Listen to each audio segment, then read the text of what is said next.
Entre-temps, le taux d'accès au travail réel demeure en baisse en République démocratique du Congo, avec près de 2% de travailleurs répertoriés. Le pays fait face à un réel problème de chômage. En toile de fond, le taux d'importation de biens de consommation de première nécessité, selon Congo Positif.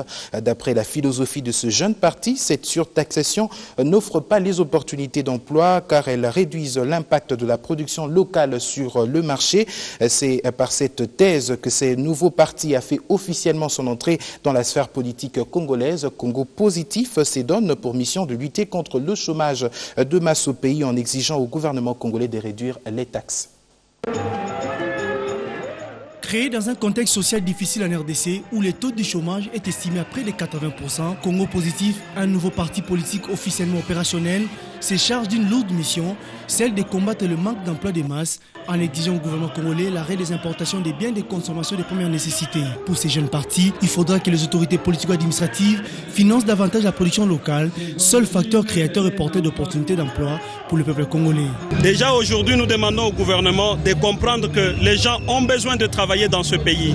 Le chômage que nous sommes en train de vivre ici, c'est un chômage immérité, inacceptable. Et que tous ces citoyens qui sont venus ici, et encore que ceux qui sont venus ici sont seulement les leaders de notre parti.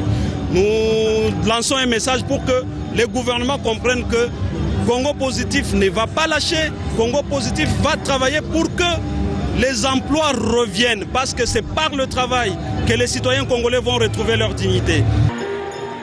Face au clivage politique qui se dessine actuellement au pays, ces bébés des partis politiques, aussitôt nés, s'est choisi son camp. Vous savez, il y a même des chômeurs dans les familles des ministres dans ce pays. Ça veut dire que nous devons avoir une position qui nous permet de faire arriver les messages et de mobiliser tous les pays. Parce que tous nous sommes concernés par ces problèmes de chômage.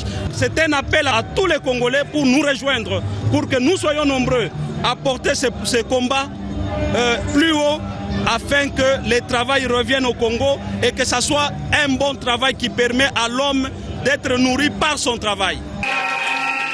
Conquérir le pouvoir reste aussi l'objectif majeur de cette jeune formation politique qui se lance déjà à la conquête de nouveaux membres. Question d'aligner ses candidats lors des prochains scrutins électoraux en vue au pays.